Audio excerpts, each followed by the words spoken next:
전문가 네 분과 함께 정치권 이야기 살펴보도록 하겠습니다. 차재원 부산가톨릭대 특임교수, 최진봉 성공회대 교수, 윤영걸 전 매경닷컴 대표, 이종근 전 데일리안 논설실장 나오셨습니다. 어서 오십시오. 예. 안녕하세요. 먼저요, 정치권 대선 후보들의 설 연휴 행보 영상부터 보도록 하겠습니다.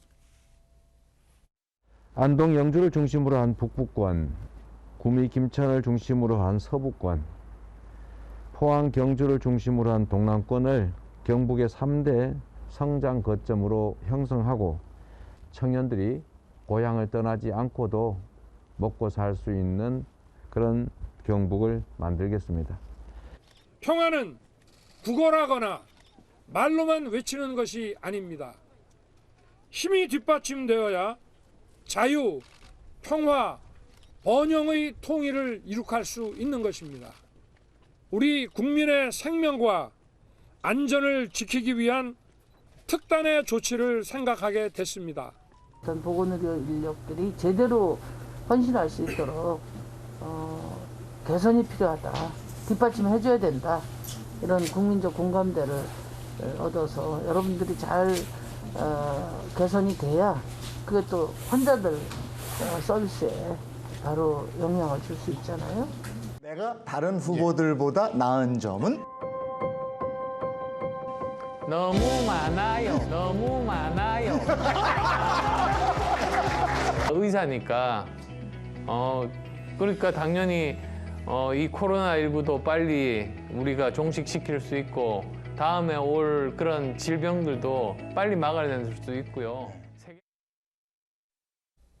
대선 후보들의 설 연휴 핵심 행보를 보셨는데 아마 각 캠프에서 신경을 써서 준비한 일정인 것 같습니다. 먼저 이재명 후보를 살펴보면 차재원 교수님, 예.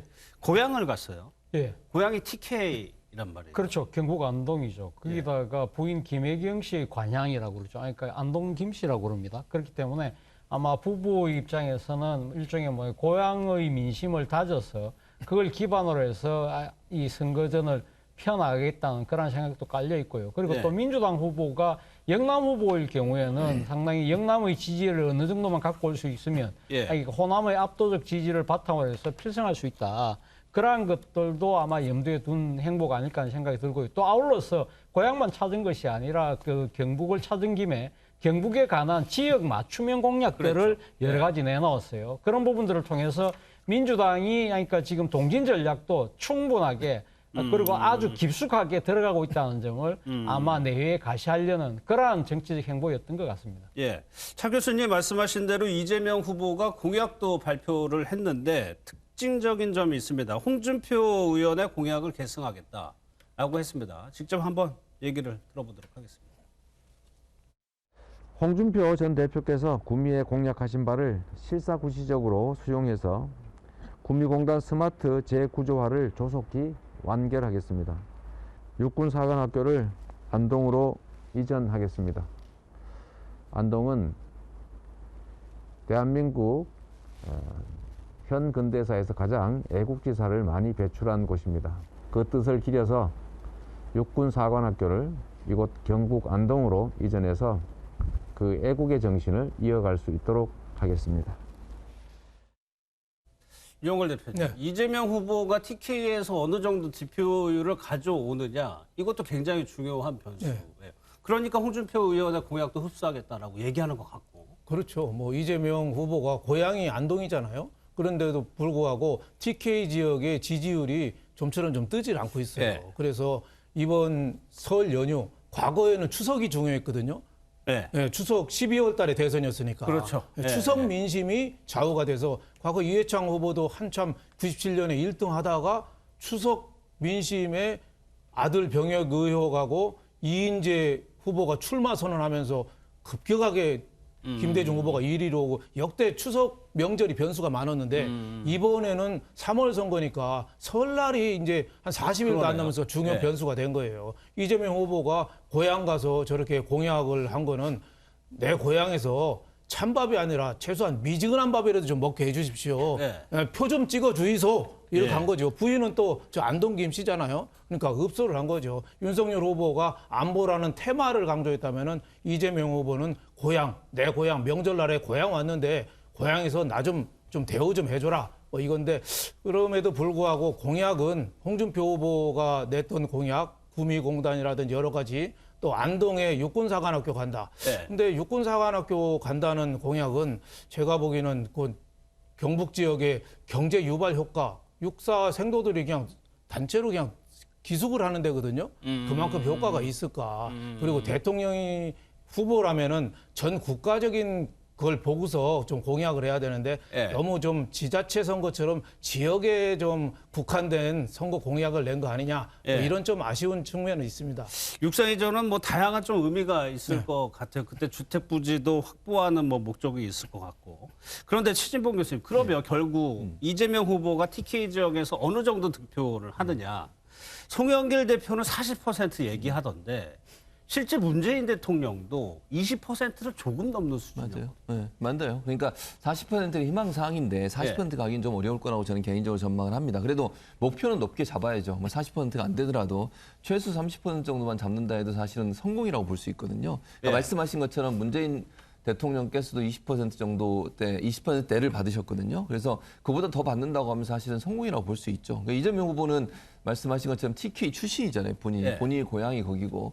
그러다 보니까 더 가능성이 있다고 보여요. 예컨대 이제 요즘은 지역별로 호남이든 TK든 한 후보를 그냥 뭐 90% 이상 지지하고 이런 분위기는 아니거든요. 네. 중요한 건 어느 정도까지 끌어올리나요. PK 같은 경우에는 모 여론조사 같은 경우에는 어느 정도 많이 올라와서 이재명 후보가 앞서는 경우도 많이 있거든요. 그러니까 중요한 건 TK에서 어느 정도 가져오느냐가 결국은 대선에서 승리를 결정짓는 중요한 요인이 될 수밖에 없어요. 그래서 목표를 30%, 40% 정도 잡고 있는 건데 40% 가기는 좀 어려울 것 같고 현실적으로 30% 정도까지만 넘어가도 저는 충분히 대선에서 이길 수 있다고 봅니다. 그럼 이종근 평론가께서는 어떻게 보세요? 지금 송영길 대표는 PK에서 50, TK에서 40 가져오겠다는 목표거든요. 네, 일단 PK 지역을 한번 생각을 해보죠. PK 지역에서 지금 두 분의 대통령이 나왔습니다. 그러니까 노무현 대통령, 문재인 대통령 그 두 분이 PK 지역에서 제가 기억하기엔 한 40%대, 40%를 약간 상회하거나 그 정도였거든요. 근데 그때도 굉장히 선전했다. 그러니까 뭐 그 낙동강 벨트라고 보통 표현하는 서쪽과 동쪽이 좀 다르잖아요. 부산 뭐 중심으로 해서. 그런데 50%는 사실 좀 이상적인, 뭐 송영길 대표가 표현하는 건 이상적인 것이고, 또 이번에는 PK 출신이 아니라 또 TK 출신 아닙니까? 민주당이 지금 내세운 후보가. 그렇기 때문에 PK에서 40%만 한다고 하더라도 굉장히 큰 선전이다. 그런데 현재 그 서울시장 선거, 부산시장 선거, 재보궐선거의 기운이 아직까지 좀 남아있다라는 현장 분위기가 좀 있는 걸 감안한다면 40%도 좀 높게 잡은 게 아니냐 싶긴 하고요. TK를 다시 말씀을 드리면 제가 알기에는 이재명 후보 측에서 TK 30, 뭐 PK 40, 그 다음에 호남 90의 전체적인 어떤 세를 몰아서 수도권으로 약진한다. 이게 이 하나의 어떤 전략인데 TK가 30%를 줄 수 있느냐 하는 건 전 좀 미지수예요. 왜냐하면 이재명 후보의 최근의 어떤 이딴 발언들, 예를 들자면 전북 지역에 가서는 전북 지역이 호남 전체에서 좀 소외됐다고 얘기를 하고, 또 뭐 영남 지역에 가서는 영남이 역차별 당하고 있다고 얘기하고, 최근 들어서는 또 광주에 가서는 그 옛날에 박정희 대통령 시절에 호남 소외를 이야기하고, 지역 맞춤형 사실 뭐 갈등 유발 발언인가요? 뭐 이런 발언들이 좀 일관성 있게, 또 도리어 노무현 대통령 같은 경우는 지역 갈등을 해소하겠다라는 그런 그 캐치프레이즈를 걸었지만 역으로 지역 갈등을 유발하는 게 아니냐라는 지역민들의, 각각 지역민들의 생각을 또 가지게 만들 수가 있거든요. 그렇기 때문에 실질적으로 그 전략대로 갈 수 있을까라는 건 조금 아쉬운 부분이 좀 있습니다. 일단 뭐 목표니까요. 근데 차 교수님 어떻습니까? 원래 선거 전략상 유리한 지역에서 표를 결집시키는 게 효과가 큰가요? 아니면 불리한 지역에 가가지고 표를 가져오는 게 효과가 큰가요?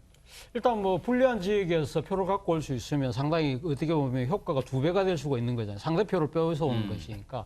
그리고 아마 본인 지역에, 본인이 지금 텃밭이라고 하는 지역에서의 결속력을 좀 더 높인다고 한다면 상당히, 그러니까 더 뭐 효과가 클 수 있습니다만, 그거보다는 아마 이제 자신이 좀 불리한 지역에서 표를 더 많이, 그러니까 좀 더 확보하는 것 자체가 상대의 표를 허물 수 있다. 그렇죠. 분위기도 그러니까 좀 넘어올 분위기를 수 또 있고. 갖고 올 수 있는 것이고 예. 그런 측면에서 보면 지금 이 이재명 후보의 이번 TK 행 자체가 상당히 나름대로 선거의 전략적 차원에서 아주 깊이 숙고한 하나의 행보가 아닐까 하는 생각이 들고요. 그리고 무엇보다도 지금 뭐 TK 지역에서의 지금 아마 이재명 후보에 대한 뭐 지지세 자체가 그렇게 아직까지 뭐 두드러지지는 않지만 예. 계속적으로 공을 들이고 있는 만큼 거기에 따른 나름대로의 뭐 좀 민심이 있을 것이라는 아마 희망을 갖고 있는 것 같아요. 그런데도 불구하고 앞서 뭐 여러분들이 말씀하셨지만 문제는 각 지역에 가서 그러니까 내고 있는 메시지가 이 지금 지역의 입장에서 봤을 땐 다른 지역과 상충하는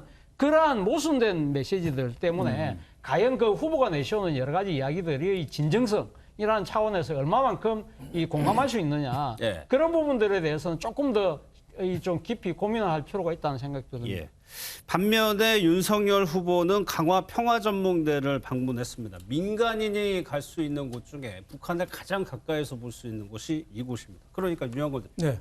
이 메시지는 분명해요. 윤석열 후보가 어떤 메시지를 설 때 전하고자 하는 건 분명해 보입니다. 그렇죠. 뭐 이재명 후보가 지역 구도 속에서 고향 명절이니까 고향에 가서 읍소를 한 거라면은 예.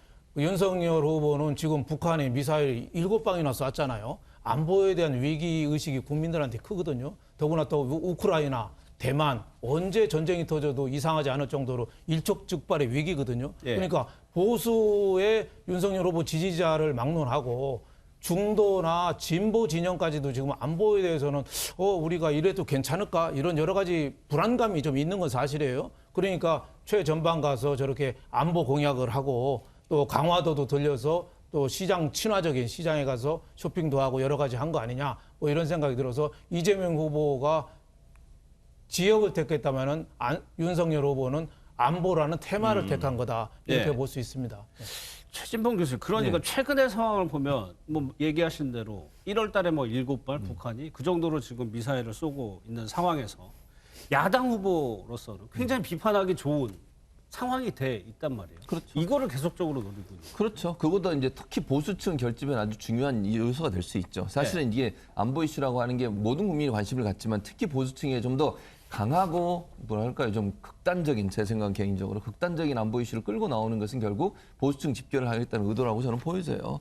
그러니까 물론 안보에 대해서 누가 반대를 하겠습니까? 예. 저는 저도 군생활 7년이나 했으니까 안보에 대해서 강하게 저는 주장하는 사람이에요. 근데 그게 너무 극단적으로 가면 저는 위험하다고 생각해요. 사드 배치 문제도 그렇고 뭐 중국에 대해서 막 대결 구도로 가는 것도 그렇고 그리고 지도자가 되려고 하면 안보를 강하게 하지만 중요한 건 대화의 문을 항상 열어놔야 돼요. 대화 문이 닫히게 되면 그걸 보면 전쟁으로 해서 뭐 이기겠다는 것밖에 안 되는 거잖아요. 그럼 불안감을 조성하는 거니까 안보를 강하게 주장하면서도 대화와 평화에 대한 문제도 함께 얘기해야 된다는 건 생각이 드는데 윤석열 후보의 요즘 행보를 보면 그런 부분들이 좀 약해요. 평화나 대화의 문제보다는 너무 강한 메시지만 던지다 보니까 불안감이 조성될 수 있다는 좀 아쉬운 부분입니다. 저는 뭐 미사일 방어체제 만드는 거 저는 사드에 동의하지는 않지만 적어도 그러니까 고도가 낮은 미사일 방어 체계를 만드는 건 동의하고요. 그런 부분에서 안보를 강조하는 건 이해할 수 있는 부분이지만 지도자라고 하면 평화와 대화의 문제도 함께 얘기해야 된다. 두 가지 함께 가지 않으면 국민적 불안감이 커질 수 있다는 점도 기억해야 될 걸로 보여집니다. 그런 와중에서 지금 보시는 것처럼 윤석열 후보가 또 하나의 이제 화두를 던진 것이 사드 추가 배치라는 또 6글자를 올렸어요.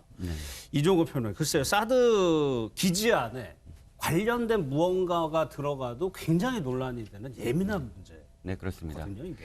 자, 일단 성주 지역은 지역이잖아요. 지역민들의 어떤 일부 반대가 있었습니다. 근데 이제 수도권 방어라는 측면, 그리고 환경이 바뀌고 있다는 거예요. 어떤 바뀌고 있냐면, 일단 성주에 지금 그 사드를 배치한 시점과 지금 시점은 큰 차이가 있죠. 북한의 무기가 달라지고 있다.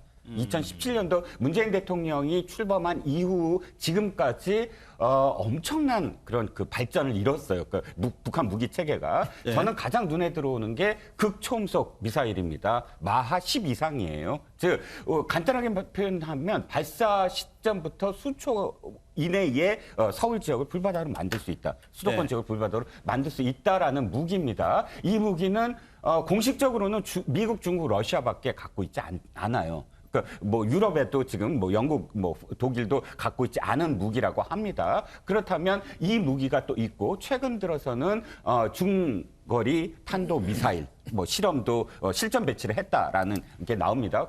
그러면 이런 무기들 막 앞서가는 화성 12호라든지 이런 무기들과 관련해서 우리의 방어 체계를 돌아볼 수밖에 없어요. 킬체인 문재인 대통령이 굉장히 안보 문제를 강조하시면서 킬체인을 지금 추구를 하고 있지만 그럼에도 불구하고 우리의 순수한 무기 체계로서 북한에 지금 앞서가고 있는 이런 이 무기들을 공격용 무기들을 대응할 수 있느냐라는 점에서 사드 문제를 다시 지금 제기를 했고요. 일부 어떻든 무기들은 현재 수도권에 사드를 배치함으로써 많이 이 방어를 할 수 있다라는 건 국민들도 상당히 지금 동의하는 어떤 부분이 있습니다. 그리고 한 가지만 더 말씀을 드리면 침중 뭐 반중 얘기를 하지만 일단 젊은 20대, 30대 어떤 세대들을 봤을 때 우리가 어떤 강대국에도 뭐 허리를 굽히거나 예속되거나 하는 것을 좋아하는 그 세대가 아니거든요. 근데 지금 중국은 간단하게 표현한다면 산둥반도로 표현해서 스촨성 포함해서 우리가 갖고 있지 못한 북한이 갖고 있지 못한 훨씬 더 많은 레이더 기지와 그다음에 미사일을 다 전진 배치시켜놨는데 우리는 하지 마라. 이건 주권에 관한 문제라는 것이죠. 그래서 지금 그 성주 때와 또 다른 어떤 분위기다라는 겁니다.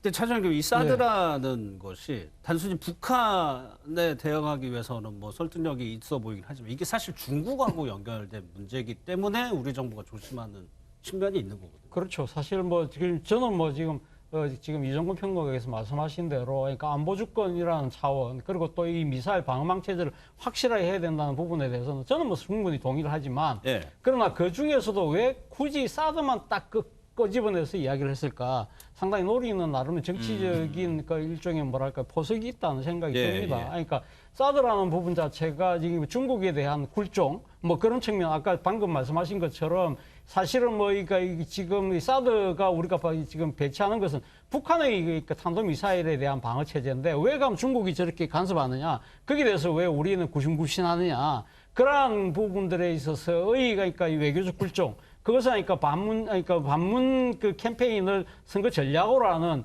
윤석열 후보 입장에서는 충분히 사드 부분을 내세워서 일종의 반문 캠페인을 좀 강화하려는 그런 뜻을 갖고 있는 것 같습니다만 그러나 제가 생각했을 때는 이 사드라는 부분 자체가요. 사실은 지금 이제 북한이 지금 개발하고 있는 지금 계속적으로 도발하고 있는 여러 가지 미사일을 방어하기에 과연 효과적인 무기일 것인가에 대해서 한번 고려를 할 필요가 있다는 것이죠. 사드라는 것이 고고도 방어 미사일 체계거든요. 그러니까 지금 한 40km 이상 고도에서 내려오는 걸 해서 막는 것인데 지금 북한이 지금 지속적으로 쏘고 있는 것이 북한판 이스칸데르라고 해서 일종의 해피 기동을 변칙 기동을 한다는 거지 않습니까? 그것이 과연 사드로서 막을 수 있는 것인가? 그리고 또 하나는 극초음속 같은 경우도 지금 뭐 이 평양에서 그러니까 서울까지 마 5 이상의 속도로 날아오면 1분 안에 지금 도착한다는 거지 않습니까? 그것이 막기 위해서 사드가 과연 필요할 것인가? 그런 거부터 그런 사드라고 딱 구체적으로 그러니까 적시하기보다는 일종의 다층 뭡니까 이 방어망을 만들겠다든지 그러한 식으로 이야기를 해도 될 것인데 굳이 이 사드라는 부분을 끄집어내서 일종의 이 안보 이 전략을 일종의 선거 캠페인 전략으로 이렇게 전환시키는 그럼으로 통해서 일종의 정치적인 논란을 이렇게 가중시키는 것 자체가 진정한 국가 안보에 도움이 될 것인가라는 부분에 대해서 많은 적지 않은 유권자들이 저는 상당히 고개를 갸웃거리지 않을까 생각이 듭니다. 알겠습니다. 윤석열 후보 행보 하나만 더 짚어보겠습니다. 윤영걸 대표 어제 시장 갔는데 사람들 꽤 많이 왔다고 해요. 그러면서 유튜브에서 요리하는 거 계속 보여주고 있고 MBTI라고 해가지고 요즘 젊은이들은 딱 나 뭐다라고 하면 딱 바로 이해한대요. 그렇죠. 그거 공개하면서 20, 30대를 공략하는 행보는 계속하고 있는 것 같아요. 지금 윤석열 후보가 그동안에 가장 어떻게 보면은 역경을 겪은 거 뭐냐 하면은 내홍이거든요. 내홍. 그러니까 내홍하면은 내부, 내자, 가족, 내자, 가족하고 홍준표의 홍. 그러니까 내분이 당 내분이 일어난 거죠. 그러니까 내홍 갖고 고생을 했어요. 내홍 갖고 내홍을 겪었어요. 그러니까 그거를 지금 어느 정도 그 부인 의혹이나 뭐 장모 의혹이나 이거는 약간 좀 불식되는 좀 단계에 있는 것 같고 홍준표 후보도 지금 선대위에 합류했잖아요. 그렇죠. 그러니까 일단은 좀 안정적인 전략을 좀 구사할 수 있는 거예요. 근데 여전히 윤석열 후보의 약점이 뭐냐? 검찰총장으로서 강인한 이미지죠. 굉장히 오히려 그게 약점입니다. 권위적이고 굉장히 딱딱한 이미지. 이거를 이번 설에 그걸 불식하려고 노력을 많이 한 점이죠. 안보 행보를 이제 전방 가서 사드 얘기도 한 거와 더불어서 강화도 내 이런 시장에 가고 유튜브에 요리하는 모습도 좀 보여주고 예. 강화도 시장 가서 쇼핑도 좀 하고 또 본인의 MBTI 이걸 공개해가지고 예. 거기 찾아보니까 정의로운 사회운동가 이미지더라. 그러니까 본인이 정치에 참여한 계기가 내가 원하지 않았는데 불의, 법질서 확립, 정의와 상식을 위해서 정치 참여했다고 하잖아요. 그거랑 MBTI랑 이게 공개한 거랑 딱 맞는 거죠. 예. 그러니까 이 젊은 세대나 기존 지지층을 겨냥해서 내가 이런 뜻으로 정치에 참여했다. 뭐 이걸 강조하기 위한 포석이 아니냐. 뭐 이런 생각이 듭니다. 예.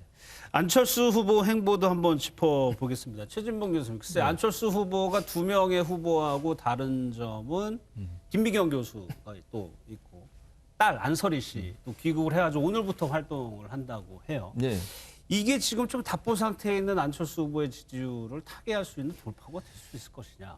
제가 볼 때는 좀 제한적일 거라고 봅니다. 예. 크게 타개할 수 있는, 그러니까 그 세 분이 활동한다고 해서 타개될 수 있는 문제는 아닌 것 같고요. 저는 이 윤석열 후보와 안철수 후보의 지지율은 일정 연동돼 있다고 개인적으로 생각을 하기 때문에 윤석열 후보의 지지율이 빠지면서 안철수 후보의 지지율이 올라가는 상황은 일어날 수 있지만 네. 세 분의 활동이 있어서 안철수 후보가 자력으로 해서 지지율이 올라갈 가능성, 물론 뭐 전혀 없다고 볼 수는 없겠지만 눈에 네. 띄는 변화가 올 가능성은 좀 낮지 않겠나는 개인적인 생각이 있습니다. 그래서 안철수 후보에 대해서 많은 분들이 예전에 이제 뭐 10%, 15%, 뭐 17%까지 올라가는 여론조사 조사일도 있었지 않습니까? 예. 그 과정을 보면 대체적으로 국민의힘이 내용을 겪거나 국민의힘에서 문제가 발생해서 갈등의 요소로 부각됐을 때 그런 경우 반사이익을 얻는 경우들이 많았거든요.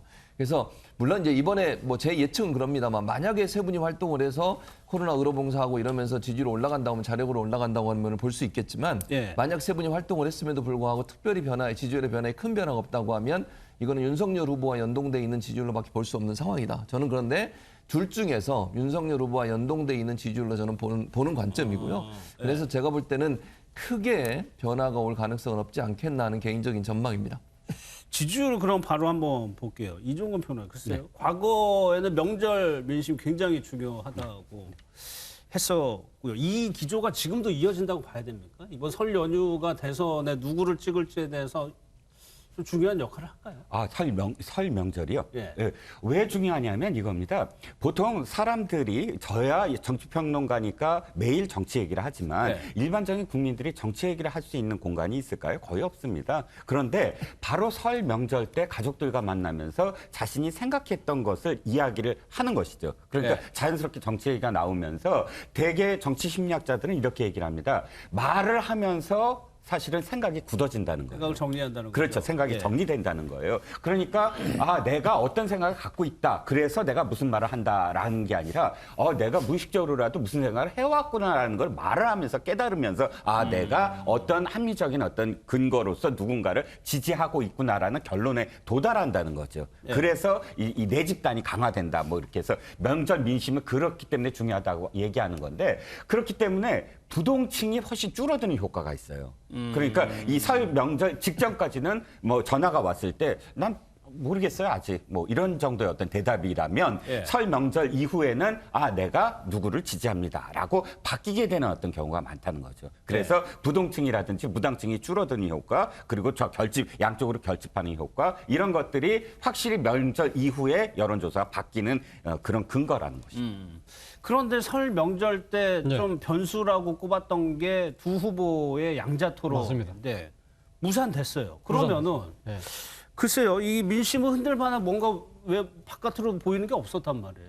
일단 뭐 그럼에도 불구하고 일단 뭐 이번에 뭐 추석 그러니까 설날 때 상당히 많이 그러니까 오미크론 때문에 뭐 이동을 자제해달라고는 했지만 예. 그러나 이 소위 친인척 간의 교류 자체가 평소보다는 늘어난 건 사실이거든요. 그렇겠죠. 그렇다고 한다면 본인이 평소 갖고 있던 나름대로 후보들에 대한 생각이 사실 자신과 가까운 가족이나 친지들을 통해서 한 번 더 검증을 받는 그런 기회를 거친다는 것이죠. 그런 걸 통해서 서로 대화하고 이야기해 보면서 내가 생각하지 못했던 부분, 내가 보지 못했던 부분들을 서로 알 수 있는 그러한 상황이 되기 때문에 사실은 그 때문에 지금 추석이 지나고 난 이후에 민심 자체가 상당히 중요하다는 것이거든요. 네. 그 사실은 이 어떻게 보면 이 추석 설날 이 중요한 이 시국에 있어서 가장 중요한 것이 아까 말씀하신 것처럼 양자 토론이었는데 그 자체가 이 소위 말하는 정치 이벤트는 없었지만 그럼에도 불구하고 그러면 왜 이 양자 토론이 무산됐을까? 이런 부분들에 대해서는 아마 상당한 논의들이 오갔지 않았을까? 그러니까 이 양자 토론의 무산을 둘러싼 정치적인 여러 가지 노림수들은 뭐였을까에 대한 민심인 분명히 한 번쯤은 서로 이야기를 통해서 판단하는 시간을 가졌을 것이다. 그것이 바로 설 이후에 나오는 민심 여론조사에 어느 정도 반영이 될 것이고 그것이 아마 2월 13일부터 이제 등록이 되니까 적자는 상당한 하나의 정치적인 하나의 일종의 중거로 작용할 가능성이 있지 않을까 저는 생각해요. 그러니까 오늘 지나고 나온 여론조사가 굉장히 중요하다는 얘기인데 아직 없으니까 설 직전까지만 보면 유영걸 대표님. 네. 초박빙 양상이에요. 그렇죠. 거의 모든 조사가 이런 양상을 보이더라고요. 네. 근데 다른 명절 때는 그 명절을 계기로 해서 확 분위기가 바뀌었거든요. 네. 근데 이번 설날에는 없어요. 세 가지가 없어요. 하나는 새로운 의혹이 없어요. 그동안에 다 나왔어요, 벌써. 네. 의혹이 네거티브가 너무 빨리 진행되다 보니까 의혹이 벌써 다 나와버렸어요. 그리고 또 새로운 인물이 또 등장을 안 했어요. 과거에 2012년에는 안철수 후보가 대선 선언했거든요. 그 전에 2007년 그때는 이인재 후보가 경선 불복하고 선언을 하면서 대선판이 흔들렸는데 이번엔 새로 참여한 사람도 없고 새로운 의혹도 없고 또 하나 없었던 게 뭐냐면 TV 토론이 없어요. 없었죠. 없어요. 그러니까 이번에 할 거는 명절날에 별로 화두에 오른 게 없는 거예요. 네. 그러니까 지지율에 큰 차이는 없는데 다만 이제 그 압도적인 1위가 없다. 네. 예. 그리고 또 비호감도는 또 여전히 또 높아요. 네. 비호감도는. 그리고 또 이슈가 또 새로 제기되는 게 또 없어요. 그러니까 이번은 지지율 자체는 내일 또 사자 토론회를 하거든요. 네. 사자 토론회를 하면서 어느 정도 좀 흐름이 좀 있지 않겠느냐. 지금까지는 여론조사가 4군데 설 전에 나왔더라고요. 하나만 이제 이재명 후보가 앞서고 나머지 3개는 윤석열 후보가 반등해서 좀 앞서는 걸로 나왔어요. 그것도 다 오차범위 아니에요? 오차범위 아니라 큰 차이는 없는데 이 박빙이 설날에 큰 좌우가 됐겠느냐. 더구나 지금 오미크론이 거의 2만 명이 넘어섰는데 가족도 다른 데보다 좀 덜 만났거든요. 그래서 이번 설은 별로 변수가 안 된 것 같다. 저는 이런 생각이 들어서 내일 TV 토론이 더 중요할 것 같다. 이런 생각이 듭니다. 그 외부에 지금 설 연휴 동안 있었던 거는 이 양자 토론 무산된 거로 인한 말싸움밖에 없는데 이것이 과연 민심 표심에 직접적인 영향을 미친 만큼 중대한 것 같지는 또 않아 보이거든요. 맞아요. 양쪽 다 뭐 문제가 있다라고 판단을 해보면 끝나는 거니까. 그러니까요. 설 민심에 특별히 영향을 줄 수 있는 요소들이 없었던 건 분명해요. 그러니까 설 전에 있었던 여러 가지 이슈들이 설에 무슨 특별한 변화가 있었던 게 아니고 그대로 갔기 때문에 문제는 이제 설에 가서 그럼 만약에 많은 분들이 이동을 안 했음에도 불구하고 대화하는 과정에 있어서 어떤 얘기가 오갔을까 하는 부분이죠. 그럼 그전에 나왔던 여러 가지 네거티브나 그전에 나왔던 여러 가지 이슈에 대해서 얘기를 하지 않았겠어요? 그게 전파되는 능력이 어느 정도 되느냐가 저는 문제라고 봐요. 그러니까 그전에 있었던 이슈가 있지만 새로운 이슈가 나오지 않았다 하더라도 이제 가족과 함께 얘기하고 친구들과 함께 얘기하다 보면 여러 가지 얘기를 하게 되잖아요. 그런데 고관여층보다 저관여층은 내용을 모르고 있는 내용도 있을 수 있어요. 겉으로만 알고 있는 내용도 있을 수 있고 이런 부분들을 얼마나 많이 얘기했고 얘기가 돼서 그게 영향을 미쳤느냐의 문제라고 저는 보여지기 때문에 중요한 건 설에 만나서 대화했던 대화의 주제가 무엇이었고 그 주제들이 어떻게 전달됐느냐. 이것이 결국은 이제 민심 밑으로까지 파고드는 영향을 줄 수 있었을 거다. 저 관여층 같은 경우에는 고 관여층을 만나게 되면 다양한 얘기를 듣게 돼요. 그리고 본인이 알고 있는 피상적인 내용보다 좀 더 깊이 있는 내용을 듣게 되니까 그 변화는 있을 가능성이 있다고 보여집니다. 사실 설 이종구 표는 설을 또 주목했던 이유 중에 하나가 단일화 논의. 보니까 그렇습니다. 설이 기점으로 해가지고 수면으로 올라올 수 있다 이런 예상들도 있었는데 네, 그렇습니다. 안철수 후보의 지지율이 계속 10%그 수준에서 지금 갇혀 있는 상황이라고. 네, 그렇습니다. 그러니까 단일화 논의를 뭐 이렇게 지켜봤던 사람들은 제일 큰 고비가 설 전에 단일화 논의가 어느 정도 수면 위로 떠오를 것이다. 예. 떠올라야만 한다라는 것. 그리고 그게 만약 안 되면 이제 그 본격적인 선거운동일 직전까지 12일이나 13일까지는 이 마무리돼야 된다. 이 두 가지의 어떤 포인트였는데 일단 설 전에 단일화가 뭐 이렇게 그 협상이 시작되지 못했습니다. 예. 그렇기 때문에 단일화가 뭐 이 설의 민심의 그 설 밥상에 굉장히 크게 오르진 못했는데 일단 지금 현재 그 가장 관건은 안철수 후보의 지지율이라고 봅니다. 지금 말씀하셨듯이 10% 내외라는 게 굉장히 애매한 그러니까 지지율이죠. 그렇죠. 단일화를 막 하려면 두 가지 중에 한 가지라고 봅니다. 아예 단단위로 떨어져서 어떤 의미에서는 이후에 내가 어떤 것을 취할 수 있을 것인가를 놓고 단일화 협상을 하게 되거나 예. 아니면 최소한 18% 이상, 뭐 20% 이상으로 해서 내가 단일화 협상에서 이니셔티브를 취할 수 있다라는 확신 속에서 단일화 협상을 하거나 예. 그러니까 이런 두 가지 이유를 하려면 아예 낮아지거나 더 높아져야 되는데 아주 애매한 절반만 보전받을 수 있는 10%에서 15% 사이 이러면 단일화 협상을 적극적으로 할 수도 없고 굉장히 애매한 어떤 상황이거든요. 그래서 내일 사자 토론이 안철수 후보한테는 굉장히 중요한 이 터닝 포인트다.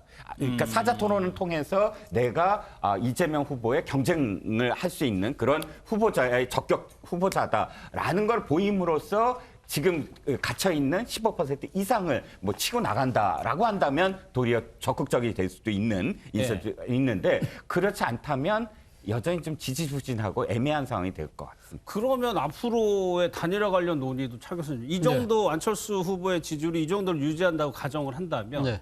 그냥 설 연휴 전 상황이 그냥 그대로 이어질까요?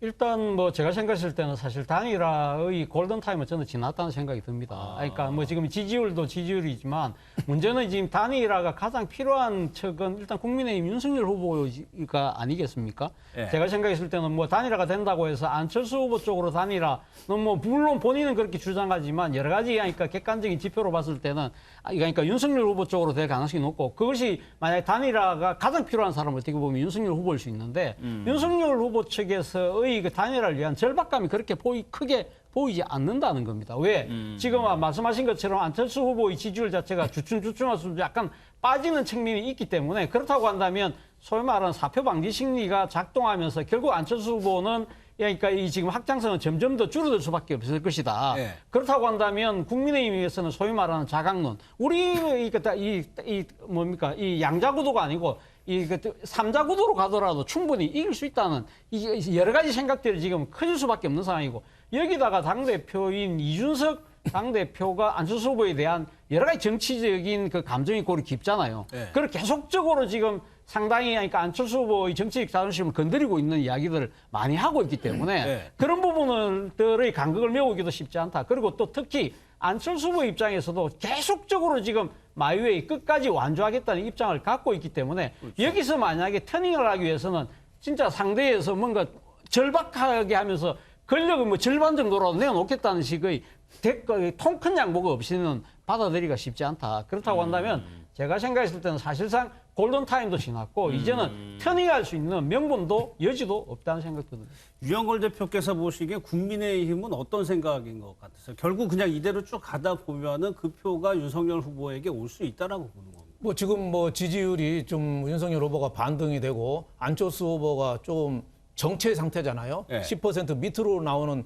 여론조사도 있으니까 이대로 밀고 나가면은 서울시장 후보 때 그 오세훈 후보가 고사작전, 김종인 그때 위원장부터 안철수 고사작전에서 성공했거든요. 예. 그렇게 하지 않겠느냐 뭐 이렇게 보는데 제가 보기에는 단일화를 하면은 확실히 이길 수 있고 단일화를 안 하면 좀 힘들게 만약에 승패가 근소한 차로 갈리지 않겠느냐. 그래서 저는 단일화의 불씨는 여전히 남아있다. 2월 15일 날부터 공직선거 운동이 시작되거든요. 예. 지금 앞으로 한 열흘 남짓 남았어요. 그때까지가 정말 골드타임이다. 왜 단일화가 좀 저는 늦었다고는 보지 않습니다. 아직 왜냐하면 남아있다는 말씀이시네요. 그렇죠. 골든타임이. 과거에는 그 추석이 12월 대선 한 3개월 전에 있었어요. 그래서 시간이 많았습니다. 추석 전으로 단일화가 됐거든요. 그때 노무현, 정몽준 후보라든지 그때 김대중 후보하고 JP 뭐 이렇게 단일화할 때도 추석 전후로 됐어요. 근데 이번에는 설날이 그 선거보다 한 30여일 전이거든요. 굉장히 지금 촉박한데 그럼에도 불구하고 단일화의 불씨는 여전히 살아있어서 이번 대선의 가장 큰 변수는 저는 단일화가 될 거다. 아직도. 단일화가 되면은 낙승이 기대되지만 단일화가 안 되면은 상당히 힘든 싸움이 1위, 2위가 왜냐하면 지금 혼전이거든요. 예. 과거 2012년에 박근혜 전 대통령이 될 때는 문재인 후보하고 안철수 후보가 단일화를 했는데 졌어요. 그때는 왜 졌냐? 박근혜 후보가 압도적으로 1위 했거든요. 압도적 1위는 2등, 3등이 단일화해야 별로 소용이 없습니다. 근데 지금은 1등이 압도적인 1위가 없어요. 예. 그러니까 단일화를 하면은 승부가 확실히 더 갈릴 수 있는 거죠. 그래서 저는 네. 국민의힘이 없어도 이긴다고 생각하지 말고 마지막까지 노력을 절실한 사람한테 국민들이 찍어주거든요. 없어도 이겨. 그러면 잘해봐 국민들이 이렇게 생각할 수도 있거든요. 그리고 이제 국민들은 한 당이 큰 힘을 갖는 걸 원하지 않을 수도 있어요. 공동정부 이거 국민들이 이제 굉장히 원하거든요. 그래서 국민의힘이 좀 더 낮은 자세로 좀 대화를 임해라. 과거 DJ가 JP 지지율 5%도 안 됐는데 내각 추천권 주고 총리 줬잖아요. 그런 정도의 자세를 없이면은 이길 뻔했는데 졌다. 이런 소리가 나올 수도 있으니까 예. 마지막까지 방심하지 말아라. 저는 이 얘기를 전하고 싶습니다. 알겠습니다. 이번 설 연휴 동안에 양자 토론을 두고 민주당과 국민의힘이 공방만 벌이다 그냥 끝났습니다. 없는 얘기가 돼버렸어요. 일단 영상부터 좀 보도록 하겠습니다. 윤석열 후보 측이 자료 반입을 요구하며 손바닥 뒤집듯 자신이 한 말을 바꿨습니다. 정책 토론은 할 생각이 없다고 솔직하게 고백하십시오. 선거방송 토론위원회 규정 구조에 되어 있는 아주 당연한 권리입니다. 범죄와 관련된 행위에 관련되는 이런 자료를 좀 갖고 갈 것이고요. 여러 조건을 달고 말을 바꾸며 네거티브만 하겠다고 생떼를 쓴 윤석열 후보와는 차원이 다른 합의 사항입니다. 그래서 강한 유감을 표하고요. 저는 뭐 대장동 건이라든지 여러 자료 제시하는 것을 거부하는 쪽이 범인이다 이렇게 생각합니다. 굉장히 큰 관심을 모았었죠. 그리고 양당에서 의지가 있는 것처럼 보였기 때문에 더 관심이 갔었는데 최진봉 교수님 일단 전체적으로 한번 볼게요. 이게 양자 토론이라는 게 이렇게 하기 힘든 겁니까 원래? 아니 힘들지 않죠. 네. 그러니까 서로 합의를 안 하니까 이렇게 힘든 거잖아요. 사실은 그리고 지금 전개 과정을 좀 보세요. 전개 과정에서 어떤 일이 일어났습니까? 사실 양자 토론 처음에 날짜 가지고 부딪혔어요. 27일 날 할 거냐, 31일 날 할 거냐 이거 가지고. 네. 27일 날 하자고 민주당 그렇게 주장했고 윤석열 후보 측은 31일 날 하자고 그랬습니다. 그래서 어떻게 됐습니까? 31일로 바꿨습니다. 민주당에서 양보해서 31일 하자. 그리고 나니까 또 뭐가 문제가 됐습니까? 안철수 후보가 법원에 소송을 제기해가지고 이자 토론, 양자 토론 안 된다고 그랬잖아요. 그래서 사자 토론 하자. 그렇게 했는데 세 당을 합의를 했는데 국민의힘 안 들어왔어요. 뭐 어떻게든지 양자 토론 하고 하겠다는 거죠. 양자 토론 안 하면 자기들은 사자 토론 할 수 없다고 얘기를 했죠. 그래서 그걸 또 누가 받았어요? 이재명 후보가 또 받았습니다. 좋습니다. 그러면 양자 토론하고 사자 토론 합시다. 같은 날 합시다 했더니 또 같은 날은 안 된대요. 31일 날 꼭 해야 된답니다. 31일 날 하고 그러면 나중에 합시다. 이렇게 합의했습니다. 거기서 끝났습니까? 그리고 나 주제 가지고 얼마나 싸웠습니까? 주제를 원래 가지고 하자. 그렇게 얘기했더니 죽어도 주제는 또 안 된답니다. 자유토론하자. 그래서 그걸 누가 받았습니까? 그거 원래 처음에는 민주당이 안 받으려고 그랬어요. 네. 주제 나눠서 하는 걸. 왜냐하면 이게 만약에 주제 없이 하게 되면 네거티브 공세로 갈 가능성이 있기 때문에 주제를 나눠서 하자. 그걸 또 윤석열 후보 측에 절대로 안 된다고 그래서 자유토론을 하자. 그걸 네. 이재명 후보가 전격적으로 받았습니다. 그래서 자유토론으로 갔습니다.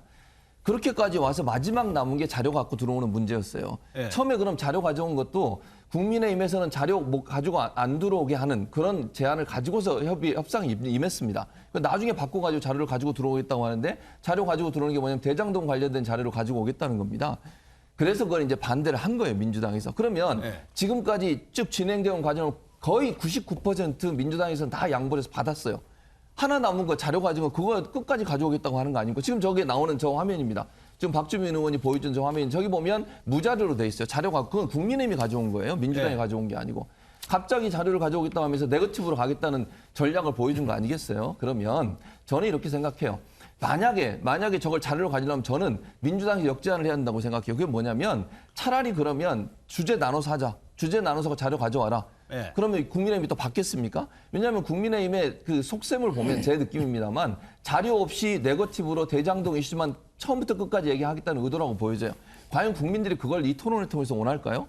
아니 정책적인 대안에서 논의하고 정책적인 토론을 할 수 있도록 만들겠다고 하는 것이 토론의 목적인데 네거티브 가지고 자꾸 프레임을 자꾸 이상한 쪽으로 끌고 가려고 하는 이런 토론이 과연 의미가 있을까? 네. 그런 점에서 저는 국민의힘이 이렇게 하면 안 된다고 저는 생각합니다. 네. 자료 가지고 안 와서 그럼 자료 없으면 토론을 못 하는 겁니까 대체? 그것도 사실은 국민들이 볼 때는 이해할 수 없는 부분이기 때문에 저는 이 부분은 국민의힘이 잘못했다고 생각해요. 알겠습니다. 그리고 마지막에 자료 없이 들어와서 충분히 하실 수 있잖아요. 윤석열 후보가 그동안 알고 계시는 거 가지고 얘기하시면 될 텐데 그런 부분을 전혀 받아들이지 않고 이렇게 한 것도 저는 문제라고 봅니다. 예. 최진봉 교수님이 민주당 측의 입장을 설명해 주셨다면 이종근 평론가께서 국민의힘은 뭐라고 얘기를 하고 있어요? 일단 국민의힘은 이렇게 이야기를 하죠. 그러니까 27일, 31일 논쟁도 사실은 국민의힘이 31일 요구하고 민주당이 27일 요구한 게 아니라 방송 3사가 27일 하겠다라고 통보가 와, 아까 협상을 했고 그다음에 27일보다는 31일이 어떠냐라고 네. 국민의힘이 역제안을 한 겁니다. 그런 상황 속에서 이제 31일로 간 것이고요. 그다음에 이 주제 논쟁을 한번 얘기를 해보죠. 지금 양자 토론이 또 있을 수가 있을까요? 굉장히 많은 반대를 무릅쓰고 지금 양자 토론 하는 거 아닙니까? 그러면 아마도 이 양강의 양자 토론은 이번 한 번으로 끝날 가능성이 커요. 왜냐하면 법정 한도도 3번 다 채워야 되고 2월 3일은 법정 한도에 안 들어가니까요. 네. 그러면 딱 한 번 있는 양자 토론인데 민주당 측에서는 지금 정치, 사회, 뭐 경제 이걸 다 하자는 것이거든요. 그러면 90분이든 120분이든 그걸 모두 다 했을 때 각각의 나열식으로밖에 안 되지 않느냐. 네. 범위를 좀 좁히자. 그리고 내지는 아니면 자유토론을 하자. 자유토론이라는 게 대개 왜 그 선거 방송에서 나오는 주도권 토론 같은 거 있지 않습니까? 자신이 주도권을 잡고 이슈를 던지고 쭉 한 다음에 저쪽한테 주도권을 갖게 하고 하는 그런 형식을 이야기한 것이죠. 그런데 그 부분에 대해서도 사실상 협상이 제대로 안 이루어진 것이고요. 마지막으로 자료 문제는 이렇습니다. 자료 없는 선거 토론은 지금까지 없었어요. 그러니까 네. 일단 법으로 규정된 것도 중앙선거 토론위원회에 지금 토론관리 규정이 9조에 이렇게 돼 있습니다. 토론자는 토론회 A3 용지 규격 이내에 서류 도표 그림 그다음에 그밖에 참고 자료를 사용할 수 있다. 그래서 역대 어떤 선거에서도 자료를 갖고 나오지 않은 적은 없어요. 단 근데 눈살을 좀 찌푸리게 하는 상황들이 있었어요. 패널 사용이 있지 않습니까? 패널들 그림 큰 패널들을 갖고 계속 세우면 그게 좀 너무 크고 하다 보니까 이 주의가 좀 산만해지거나 하는 어떤 토론에 방해가 되는 어떤 경우가 있었어요. 국민의힘에서 이야기하는 건 내가 무자료로 얘기했던 건 그런 그 패널들을 이야기한 것이지 참고 자료라는 건 원래 지금까지 해왔던 것이기 때문에 뭐 몇 개의 서류 갖고 이야기하는 것이 그게 뭐 아니다라는 것이고요. 민주당에서 이렇게 얘기하죠. 그러니까 아니 그렇게 하면 사실상 컨닝하는 거 아니냐. 근데 역으로 이렇게 생각을 해보면 컨닝하는 거를 허용하면 도리어 그 후보가 컨닝하고 있네라고 국민들한테 다 보이는 거 아닙니까? 그러면 마이너스가 되는 건 뻔한데 네. 그거 상대 후보의 입장을 헤아려서 이렇게 그 이야기하는 게 아니라 사실상 제가 보기엔 양쪽 다 이번에 양자 토론을 하려는 하는 의지가 없었다. 저도 그 부분이 좀 궁금한데 차정 교수 지금 네. 초박빙 상황이에요. 네. 무리하게 토론회를 해가지고 혹시 실수를 그렇죠. 하면 치명타가 될 수 있단 말이에요. 네. 두 후보 모두. 네. 그래서 피한 거 아니냐 이런 분석도 있거든요. 저는 뭐 정확히 보신 거라고 생각이 듭니다. 사실은 뭐 지금 어떻게 보면 여야가 일종의 적대적 공생관계를 통해서 양자 토론을 무산시켰다고 봐야죠. 그런 이유 때문에 제가 생각할 때는 그렇습니다. 사실은 뭐 지금 지금 뭐 핑계 없는 무덤 없다고 지금 뭐 여야의 입장에서는 서로가 잘못했다고 이야기하지만 제가 이 유권자 입장에서 봤을 때 양쪽이 다 문제가 있는 소위 말하는 제가 뭐 양비론을 펼칠 수밖에 없는 상황이 아닐까라는 생각이 듭니다. 말씀하신 대로 상당히 이 중요한 시국에 지금 여야 유력 후보 두 사람이 이제 소위 말하는 진검승부를 통해서 자칫잘못하면 어느 한 사람이 큰 이 상처를 받을 수밖에 없는 상황에 대한 나름대로 자신감이 좀 결여됐던 측면이 분명히 있고요. 그리고 또 하나는 이 양자 토론의 정책 효과가 얼마나 클까? 라는 생각도 했던 것 같아요. 왜냐하면 선관위가 이번 양자 토론을 그러니까 TV 방송사에서 하는 걸 갖다 못하게 했기 때문에 그러니까 그걸 그러니까 이제 법원에서 그 결정을 하자마자 뭐라고 이야기했냐면 지금 이 TV 그러니까 다른 그러니까 이게 주관은 양당이 한다 하더라도 다른 방송사에서 중계 방송을 해서는 안 된다. 그렇죠. 그리고 또 이 전체 영상을 녹화 중계해서도 안 된다. 단 할 수 있는 것은 청중 없는 온라인을 통한 토론회만 한다. 고 이렇게 해야 한다고 딱 결정을 해놓으니까 이렇게 상당히 정치적으로 어떻게 보면 큰 후과가 생길 수 있는 이러한 부분에 대해서 그런데 이것이 많이 알려지지도 않을 것 같아? 그렇다면 굳이 우리가 할 필요가 뭐가 있을까? 그러니까 뭔가 서로의 핑계를 일종의 잡아서 그러니까 이 딱 드러내놓고 말은 못하지만 그냥 무산시킨 것이 아닐까? 자, 유권자 입장에서 보면 여야가 소위 말하는 헐리우드 액션을 한 거죠. 분명하게 저는 경고판을 쓸 타임이라는 생각이 듭니다. 리스크는 큰데 그에 반해서 얻는 수익은 좀 적다. 예, 그런 셈이죠. 라고 두 캠프 측에서 판단한 거 아니냐 이런 분석입니다. 그런 와중에 내일은 사자 토론이 있어요. 그러면 유영호 대표님. 양자 토론하고 사자 토론 두 명의 후보가 같이 들어오는 거기 때문에 양자 토론과는 분명히 양상은 다를 거란 말이에요. 그렇죠. 양자 토론은 아주 치열하게 둘이만 싸우잖아요. 한쪽 사람이 얘기하면 한쪽 사람은 듣고 하는데 넷이 하면은 뭐 아주 핵심적인 것도 좀 둘러갈 수도 있고 어떻게 보면은 싸움이 그렇게 심하진 않은 거죠. 네, 그러니까 양자 토론하면은 한 사람은 거의 목발 짚고 나갈 정도로 상처가 크게 입을 수도 있는 거죠. TV 토론이 지금같이 이슈가 없고 설날에 중요 변수가 없는 데서는 아마 사자 토론을 해가지고 나온 지지율이 아마 단일화의 변수가 될 거다. 만약에 그 토론한 다음에 그 안철수 후보 지지율이 만약에 10%를 넘어섰다. 그러면은 상당히 또 끝까지 갈 가능성이 있어요. 그리고 또 이재명 후보와 단일화도 또 거론이 또 될 수 있어요. 물론 윤석열 후보랑도 더 가능성 높지만 근데 또 안철수 후보가 이번에 토론에서 굉장히 중요한 역할을 할 거예요. 안철수 후보가 누구 편을 드느냐, 이재명 후보 편을 드느냐, 윤석열 후보 편을 드느냐, 아니면 둘 다 공격하느냐. 그러니까 안철수 후보의 가장 중요한 게 키맨이 누구 편을 드느냐. 그리고 안철수 후보가 새로운 인물이긴 하지만 새로운 인물은 또 아니거든요. 출마 선언은 늦게 했지만 정치한 지 10년 넘어서 새철수가 아니라 헌철수예요. 10년이 넘어서 오히려 이재명 후보랑 윤석열 후보가 더 새로운 인물이에요. 정치 쪽에서는. 그러니까 새로운 대안 세력인 거를 자기가 어떻게 보여주느냐. 그렇지 않으면은 이번 사자 토론은 굉장히 핵심 없이 흘러갈 가능성이 많아서 사자 토론이 기대는 되지만은 그렇게 많은 논란이 있고 뭐 좌우되고 이럴 가능성은 양자 토론보다는 훨씬 적다. 그래서 이번에 양자 토론 무산시킨 거는 민주당과 국민의힘이 아까도 말씀드렸지만 불감청 고소원 감히 청하지는 않지만은 바라던 바다. 이래서 민주당하고 국민의힘 비슷하네요. 어느 쪽을 잘했다, 어느 쪽을 못했다 이렇게 평하기는 좀 무리가 있어 보입니다. 그러면서 유영걸 대표님은 사자 토론의 변수를 안철수 후보를 지목을 하셨어요.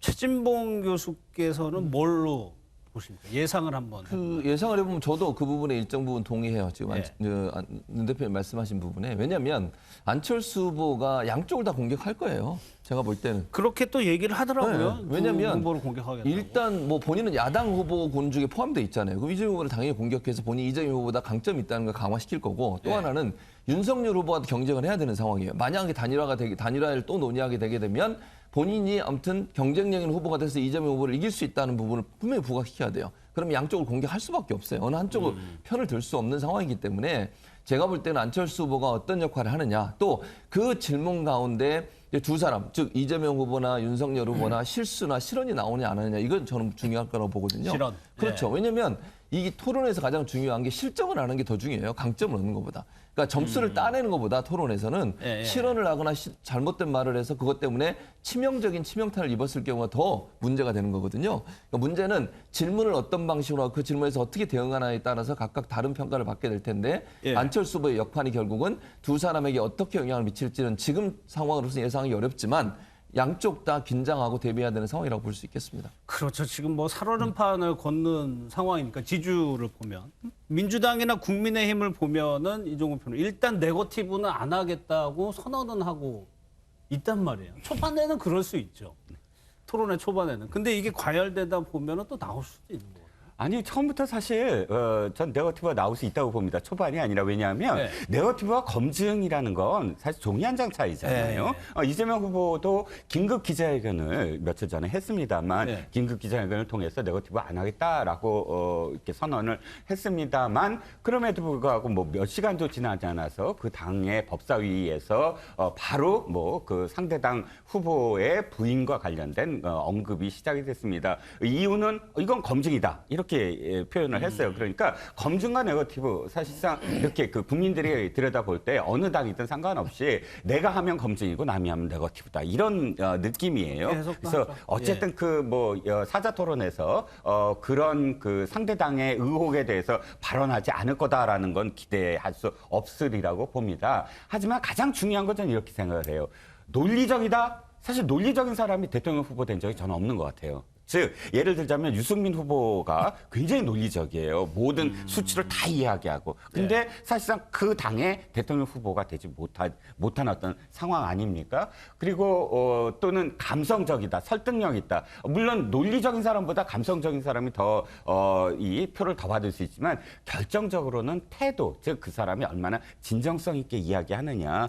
전 제가 생각할 때 박근혜 대통령이나 문재인 대통령이 후보 시절에 그 TV 토론을 할 때 그 상대당 후보보다 훨씬 말을 잘한다거나 감성적이거나 그런 것보다는 진정성이 있었다. 뭐 이 태도라든지 혹은 언변이라든지 뭐 표정이라든지 이런 전체적인 것에서 사람들에게 아 그래 뭐 말은 잘하지 않지만 이 사람은 믿을만해 이런 느낌이 있었다고 저는 생각을 하거든요. 그래서 그 점이 아마도 가장 중요하지 않을까 싶습니다. 예. 워낙 희귀한 자리이기 때문에 국민들이 아주 예의주시하면서 토론회를 보실 것 같아요. 그런데 이 토론회에서 이제 허경영 후보도 반발을 하고 있다고 하는데 일단 영상을 한번 좀 보도록 하겠습니다. 가처분 신청은 무조건 인용돼야지. 만약에 인용되지 않는다면 인용되지 않는 판사들 내가 다 기억해 둘 거예요. 대한민국 사법부는 나는 아직 썩지 않았다고 생각하니까 올바른 판단해 주시기 바랍니다. 5.7%가 2달 전입니다. 이렇게 국민 여론은 허경영을 TV 토론에서 한번 보자. 잠시만 요거 짧게 짚어볼까? 이게 대상, 그러니까 초청되는 대상 기준이 있어요, 법에. 그렇죠. 일단 법정 선거 토론회에서 정한 기준이 있거든요. 예. 그 지난번 법원에서도 그러니까 그 가처분 신청을 그러니까 정의당과 국민의당에서 낸 것을 받아들일 때 이 지금 나름대로 그러니까 판단의 그 근거로 삼았던 것이 바로 이 법정 선거 토론의 초청 대상 기준인데 간단히 말씀드리면 국회의 5석 이상 의 의석을 가진 정당, 그리고 바로 직전 전국 단위 선거에 3% 이상을 득표한 정당, 그리고 또 한 달 동안 그러니까 여론조사 평균이 5%를 넘어가야 되는데 허경영 후보 같은 경우는 5석도 안 되죠. 그리고 지금 직전 그러니까 이제 전국 단위 선거에서 3% 이상 정당도 아니고요. 지금 단 하나 본인이 지금 5.7% 넘어간 것이 있다고 하지만 지금 화면에 놓다시피 지금 평균 지지율이 5%를 넘어야 되는데 이것이 미달하기 때문에 지금 법원에서 받아들이고 있지 않기 때문에 아마 본인이 지금 뭐 지금 항고를 한다 하더라도 저는 받아들일 가능성은 극히 희박하지 않을까 생각이 듭니다. 예, 알겠습니다. 이번 대선에 또 하나의 좀 변수로 떠오르고 있는 게 아까 저희가 사드 얘기 잠깐 했었는데 중국 문제인데 유영걸 대표님 이게 지금 친중이냐 반중이냐는 구도로 일단 좀 나누려고 하는 것 같아요. 그러니까 현 집권하고 있는 정부하고 야당. 근데 사실 이 외교 문제는 야당에서는 말하기는 굉장히 쉽지만은 외교라는 게 굉장히 복잡한 문제이기도 하거든요. 그렇죠. 지금 뭐 고속도로 뭐 졸음 쉼터에서 태양광 그 그늘막을 설치하자. 뭐 이재명 후보가 하니까 그 중국 업체만 좋은 일 하는 거 아니냐. 또 이준석 대표가 했어요. 그렇게 또 이준석 대표가 또 얘기를 했어요. 그러니까 일부 뭐 사실은 건 맞죠. 중국에서 패널 자재를 공급을 많이 하니까 그럼에도 불구하고 저게 친중 반중 프레임으로 나눌 거냐. 그래서 이번 선거가 정말 우리 코로나19의 국가적인 위기인데 이 그레이트 게임, 큰 나라의 운명을 건 그레이트 게임이 아니라 조그만한 닭싸움, 지금 이전투구, 이게 가장 큰 문제가 아니냐. 후보들이 역량이 부족하니까 거대 담론이 없어요. 경제민주화라든지 한반도 평화체제 구축이라든지 예. 이런 거대 담론이 없어요. 후보가 역량이 부족한 탓이에요. 또 후보들이 비호감도가 높으니까 후보가 국민을 걱정하는 게 아니라 국민이 후보 걱정을 하고 있어요. 이런 대선 제가 처음 봤어요. 또 내세울 게 후보들이 없으니까 퍼주기, 공약 뺏기기, 네거티브, 상대방 예. 험만 잡고 있는데 제가 보기에는 이 태양광으로 그 그늘막 설치하는 거 이런 사소한 거 갖고 친중 반중으로 저렇게 나눌만 한 거냐. 지금 중국에 대한 그 뭐 사드 산불 이후에 그 중국이 계속 한국에 대해서 아직도 사드 안 풀고 있으니까 그 국가적인 호감도 면에서는 중국이 거의 북한보다도 거의 더 높거든요. 예. 그런 점에서 편승해서 저렇게 한 것 같은데 정치권이 저거는 분명히 잘못된 거고 앞으로 30여일 남은 선거 기간 중에서라도 저런 한 나라를 대상으로 친중, 반중 뭐 이런 식으로 외국인 혐오 예. 이런 거는 좀 자제했으면 합니다. 공약 말씀하신 김에 이 타투 공약을 두고도 조금 공방이 있었던 것 같습니다. 이 영상도 준비되어 있는데 한번 보도록 하겠습니다. 이재명이 타투 합법화한대. 알죠. 제가 작년에 발의한 건데. 갑자기 왜들 그러냐? 왜 그러겠어요?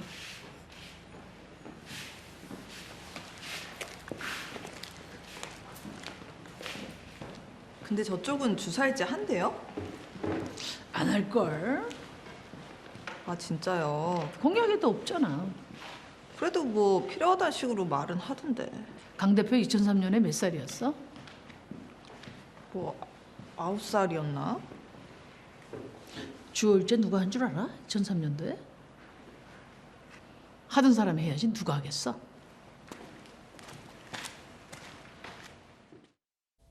예, 이런 논란도 있다고 하는데 최진봉 교수님, 글쎄 네. 이제 유영걸 대표께서 거대 담론이 없다는 지적 많이들 요즘 하고 있는데 또 어떻게 보면 저희가 앞서 리포트에서도 봤지만 생활 밀착형 오히려 조금 더 좀 필요한 거 소소한 것들을 챙기는 공약들이 이번 대선의 좀 특징인 것 같아요. 특징이죠. 양측 다 그래요. 이재명 후보도 그렇고 윤석열 후보도 그렇고 아무래도 이제 20, 30대들은 본인의 삶이 어떻게 바뀌느냐에 관심이 많아요. 네. 대선을 통해서. 그러니까 거대 담론도 중요하죠. 그것도 중요한데 국민들이 볼 때는 이번 대선에서 내가 누구를 지지했을 때 내 삶이 어떻게 바뀔까 하는 부분에서 관심이 있지 않겠어요?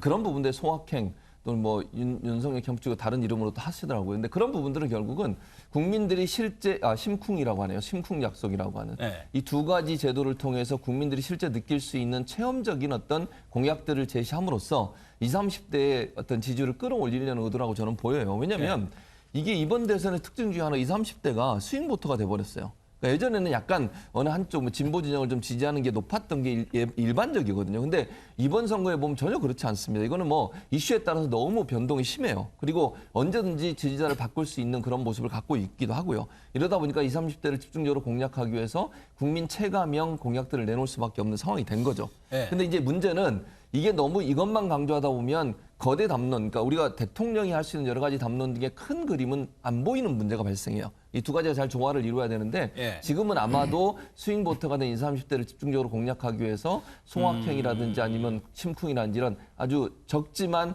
우리 삶에 직접적인 영향을 미치는 공약들로 집중하는 게 아닌가 하는 생각이 듭니다. 그 배경에 20, 30대가 캐스팅 보터 역할을 하기 때문에 그런데 국가 비전이라든가 분명히 대통령이라는 자리는 우리나라 한국의 미래를 제시하고 이끌어가야 될 역할도 있는 거고요. 결국에 2030 세대 때문에 이러는 건가요? 아니요, 저는 그렇게 생각하지 않습니다. 전 세계적으로 거의 비슷해요. 전 세계적으로 극우 추세가요? 예, 극우 포퓰리즘이 지금 정당들이 많이 득세를 하고 대통령도 되고 총리도 되는 이유가 예. 좌와 우의 개념이 뚜렷하지가 않는 거예요. 즉 우리나라도 박근혜 대통령이 경제민주화를 함으로써 성장과 복지 담론이 무너져 버렸어요.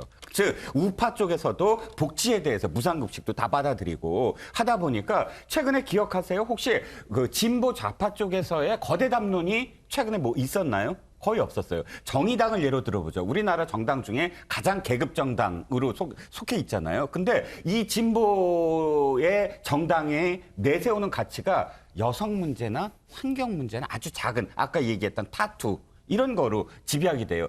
대중정당이나 포괄정당인 양강 정당은 그렇게 해도 돼요. 어떤 의미에서는. 하지만 계급정당으로 출발한 지금 정의당이 어떤 이 진보의 아젠다를 던져주지 못하고 아주 작은 문제, 타투 문제 같은 거를 이야기한다는 건 그만큼 지금 현재 어떤 구도가 크게 어떤 진보냐 보수냐의 아젠다 싸움이 되지 못하고 있다라는 상황이거든요. 그래서 전체적으로는 그렇지만 한 가지 아쉬운 건 그럼에도 불구하고 정의당만큼은 다른 어떤 이 포괄 정당과 다르게 진보의 가치를 좀 내세워야 된다. 왜냐하면 지금 왜 정의당이 제대로 이 평가를 못 받냐면 하도 민주당과의 어떤 연대 이런 것들을 자신의 가치 정체성을 보이지 못하는 어떤 상황 속에서의 연대만 추구했기 때문에 점점 이 정의당의 어떤 입지가 줄어드는 게 아니냐라는 생각입니다.